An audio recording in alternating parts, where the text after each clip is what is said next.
शुरुआत सवाल से करते हैं कि क्या सभी धर्म के लोग एक होकर सिर्फ भारतीय बनकर नहीं रह सकते हैं? जरा सोचिए, अगर सभी के बीच मजहबी बंदिशों से आजाद मोहब्बत होगी तो वो हिंदुस्तान कितना खूबसूरत होगा। मुल्क तरक्की के नए मुकाम हासिल करेगा। न जाने कितने विवाद खुद ब खुद खत्म हो जाएंगे। वैसे चाहते तो सब यही हैं, लेकिन कोशिशें कुछ ही करते हैं। संघ प्रमुख मोहन भागवत ने ऐसी ही कोशिश की, लेकिन ये भी सियासी गलियारों में उलझ गई। मोहन भागवत ने कहा कि हिंदुस्तान में रहने वाले हिंदू मुसलमान का डीएनए एक है। इतनी सी ही बात कही थी कि संघ प्रमुख के बयान से सियासत में भरपूर गुंजाइश तलाश ली। दिल्ली से लेकर मुंबई और लखनऊ से लेकर हैदराबाद तक राजनीति हुई, लेकिन इस सवाल का जवाब जानने की कोशिश किसी ने नहीं की कि संघ प्रमुख ने यह बयान क्यों दिया, इसके क्या मायने हैं। ये स्पेशल रिपोर्ट देखिए, इस सवाल का जवाब आपको जरूर मिलेगा। हिंदू हिंदुस्तानी, मुस्लिम हिंदुस्तानी, हर मजहब हिंदुस्तानी, धरती हिंदुस्तान की है जिसका जर्रा जर्रा हिंदुस्तानी है। संघ प्रमुख मोहन भागवत की बात का सारांश कमोबेश यही है। हिंदू मुसलमान एकता, हमारा तो विचार ऐसा है कि ये शब्द ही बड़ा भ्रामक है। ये दो है ही नहीं, एकता की बात क्या है? इनको जोड़ना क्या? ये जुड़े हुए हैं, ये जुड़े हुए हैं। और ये जब मानने लगते हैं कि हम जुड़े हुए नहीं हैं, तब दोनों संकट में पड़ जाते हैं। बात यही हुई है। हम लोग अलग नहीं हैं क्योंकि हमारे देश में ये परंपरा नहीं है कि आपकी पूजा अलग है इसलिए आप अलग हैं। यूपी के गाजियाबाद में मुस्लिम राष्ट्रीय मंच की तरफ से आयोजित कार्यक्रम था। संघ प्रमुख ने किताब का विमोचन किया, जिसके बाद हिंदू मुस्लिम एकता को लेकर कई अहम बातें कही। जिक्र छिड़ा तो बात डीएनए से लेकर मॉब लिंचिंग तक पहुंचती गई। अगर हिंदू कहते कि यहाँ एक भी मुसलमान नहीं रहना चाहिए तो हिंदू हिंदू नहीं रहेगा। हिंदुस्तान हिंदू राष्ट्र है, गौ माता पूज्य है, लेकिन लिंचिंग करने वाले ये हिंदुत्व के खिलाफ जा रहे हैं।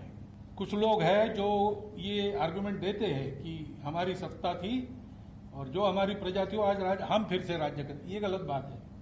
अब डेमोक्रेसी है, कोई हिंदू वर्चस्व की बात नहीं कर सकता, कोई मुस्लिम वर्चस्व की बात नहीं कर सकता। भारत वर्चस्व की बात सबको करनी चाहिए। संघ प्रमुख का हर शब्द हिंदुस्तान के लिए था। ये सीख हिंदू के लिए थी, मुसलमान के लिए थी, आम इंसानों के लिए थी। लेकिन दिल्ली के करीब से निकली ये बात देश के कोने कोने में पहुंचते पहुंचते सियासी होती गई। सबसे पहले हैदराबादी भाईजान ने इस बयान पर आपत्ति दर्ज की। सुबह होते ही असदुद्दीन ओवैसी ने ट्वीट किया, लिखा, आरएसएस के भागवत ने कहा कि लिंचिंग करने वाले हिंदुत्व विरोधी हैं। इन अपराधियों को गाय और भैंस में फर्क नहीं पता होगा, लेकिन कत्ल करने के लिए जुनैद, अखलाक, पहलू, रकबर, अलीमुद्दीन के नाम ही काफी थे। ये नफरत हिंदुत्व की देन है। इन मुजरिमों को हिंदुत्ववादी सरकार की पुष्टपनाही हासिल है। दोपहर होते होते जुमा पर तीर लिए प्रकट हुए। क्या कहा, सुनिए। ये दिसंबर को जो लोगों ने बाबरी मस्जिद शहीद किया था, क्या था डीएनए उनका? दिल्ली के रोडों पर सिखों का कत्लेआम हुआ, क्या था डीएनए उनका? किसकी आंखों में धूल झोंक रहे हैं आप? अचानक ये बात करने का हम जानते हैं मकसद क्या है, मगर सच्चाई भी तो सामने है ना। सच्चाई आप अपने कान को, दिमाग को आप बंद कर सकते हैं, मैं तो नहीं बंद कर सकता। सच्चाई तो मेरे सामने है। वैसे ये नया किस्सा नहीं है। ओवैसी की तकरीर का मुद्दा जो भी रहा हो, बात घूम फिर कर बीजेपी और आरएसएस पर आती है। पुराने हैदराबाद से लेकर महबूब नगर के मोहल्लों में जब भी ओवैसी की मजलिस जमती है, आरएसएस पर जुबानी तीर जरूर चलते हैं। ओवैसी खानदान की आरएसएस से पुरानी अदावत है, इसीलिए बड़े ओवैसी से लेकर छोटे मियाँ तक को जब भी मौका मिलता है, अपनी जुबानी तोप का मुंह नागपुर की तरफ करने में देर नहीं करते हैं। एक बानगी देखिए। भागवत कहते हैं, कल मुसलमान इबादत से मुसलमान है, आदत से हिंदू है। अच्छा, अरे आरएसएस, तुझे छोड़ने के लिए 35 बरस लग गए, हमारी आदत पे बोल रहा है।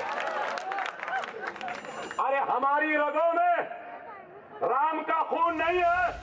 आरएसएस के लिए इतना गुस्सा, इतनी नाराजगी, इतनी तलखी। तहजीब के शहर हैदराबाद से आने वाले ओवैसी भाइयों का यही अंदाज है, यही आदत है और यही सियासत है जो मुसलमानों के लिए अलग लकीर खींचती है। इसीलिए मोहन भागवत ने भी हिंदुस्तानियों का डीएनए एक होने की बात कही।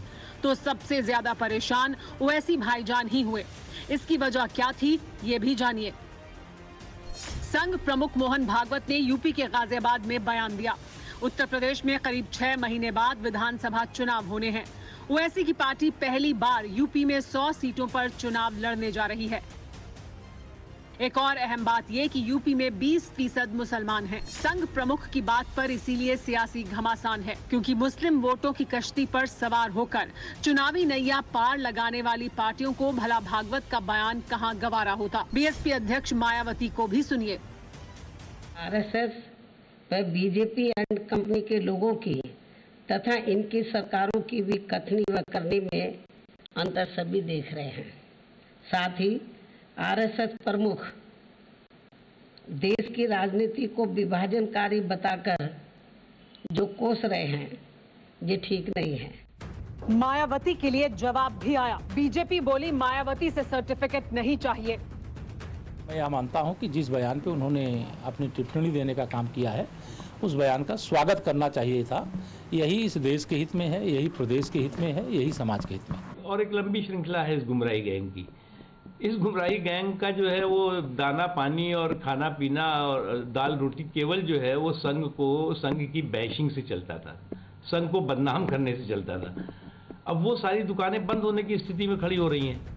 मोहन भागवत के डीएनए वाले बयान के बाद राजनीति तेज हो गई। जहां कुछ नेता उनके समर्थन में उतरे तो कई सियासतदानों को बात नागवार गुजरी। लेकिन सवाल यह है कि मोहन भागवत का ये बयान क्यों आया। इस सवाल का जवाब जानने से पहले बयान पर कमान से निकले जुबानी तीर सुनिए। मोहन भागवत जी, जिन निर्दोष मुसलमानों के साथ बर्ताव आपकी भाजपा और विश्व हिंदू परिषद के लोगों ने किया है, नरेंद्र मोदी जी नंबर 1, योगी आदित्यनाथ नंबर 2, इनके खिलाफ आप क्या बात करेंगे? ये बात कोई गलत नहीं है। हम सब भारतीय हैं, हमारा डीएनए एक है। अगर हम सब भारत के नागरिक हैं, भारतवासी हैं, तो यहाँ धर्म का और जात का प्रश्न आता है कहाँ?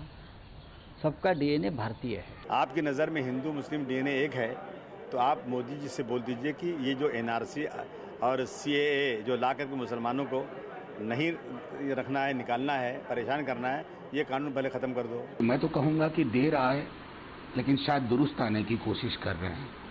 मोहन भागवत जी, कई जानें चली गई, देश में खाई हो गई है समुदायों और कौमों के बीच में। ये क्यों हुआ?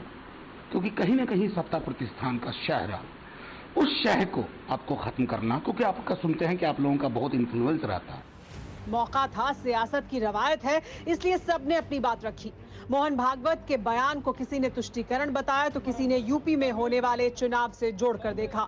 लेकिन संघ प्रमुख अपनी बात रखने से पहले ही क्लियर कर चुके थे कि राजनीति से रिश्ता दूर तक नहीं है। ये कोई इमेज बदलने का एक्सरसाइज नहीं, ये अगले चुनावों के लिए मुसलमानों के वोट पाने का भी प्रयास नहीं है, क्योंकि हम उस राजनीति में नहीं पड़ते। राष्ट्रहित के पक्षधर हैं।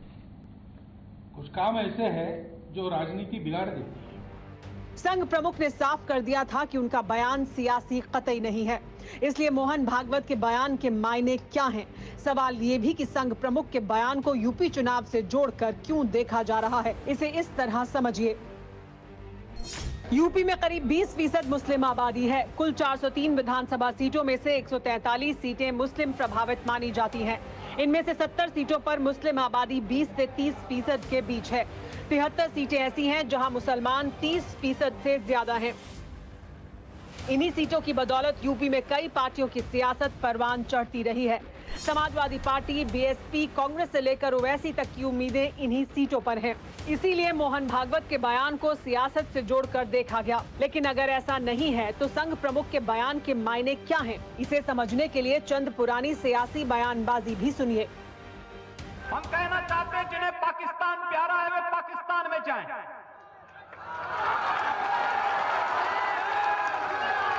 जिन्हें पाकिस्तान अच्छा लगता है वो पाकिस्तान चले जाएं। हम उसको रोकेंगे नहीं। अगर वो चाहेगा तो उसको जाने का किराया भी मुहैया करा देंगे। हम पूरी व्यवस्था कर देंगे। लेकिन ये नहीं हो सकता है कि भारत के अंदर रह करके पर्व और त्योहार के नाम पर इस देश की संविधान की व्यवस्था को, देश के संवैधानिक व्यवस्था को कोई चुनौती देने का कार्य करेगा तो चेतावनी हमें स्वीकार्य नहीं। ये बहुत बड़ी हमारे पूर्वजों से भूल हुई, जिसका खामियाजा हम यहाँ भुगत रहे हैं। अगर उस समय मुसलमान भाइयों को वहाँ भेज दिया गया होता और हिंदू को यहाँ, तो आज ये नौबत ही नहीं आती। मुसलमान तो इस देश के अंदर रहना नहीं चाहिए। उन्होंने जनसंख्या के आधार पर देश का बंटवारा कर लिया, तो फिर यहाँ इस देश के अंदर रहने की क्या आवश्यकता थी? फिर उनको अलग भूभाग दे दिया गया, बांग्लादेश या पाकिस्तान जाएं, यहाँ क्या काम है? वोट की खातिर देश की राजनीति में ऐसे बयान अक्सर आते रहे हैं, इसीलिए संघ प्रमुख ने जोर देकर अपनी बात कही, बार बार कही। यही वजह है कि मजहबी चश्मे को किनारे रखकर जिसने भी बयान सुना, उन्हें भागवत का बयान ऐतिहासिक सच का ही हिस्सा लगा। जोड़ना क्या, जुड़े हुए हैं। जनाब आदम के लिहाज से हम मानते हैं जो पहले इंसान आए थे, उन्हीं से पूरी दुनिया की नस्ल चली है। अब जो हिंदू है वो भी जनाब आदम की औलाद है, जो ईसाई है वो भी जनाब आदम की औलाद है, जो मुसलमान है वो भी जनाब आदम की औलाद है। तो अगर देखा जाए तो बाप और माँ एक हैं, तो जब बाप और माँ एक है तो डीएनए भी एक है। संघ प्रमुख पहले भी कई बार कह चुके हैं कि आरएसएस देश के हर नागरिक का भला चाहता है, हर शख्स की तरक्की चाहता है, और इसी वजह से आरएसएस 130 करोड़ देशवासियों को सिर्फ हिंदुस्तानी मानता है, और यही सच्चाई भी है। इसीलिए सियासतदान नफा नुकसान वाली बयानबाजी और राजनीति को किनारे कर सोचेंगे तो हर भारतीय को तिरंगे की छाव में ही पाएंगे। जहां हिंदू हैं, मुसलमान हैं, यही तो हिंदुस्तान है।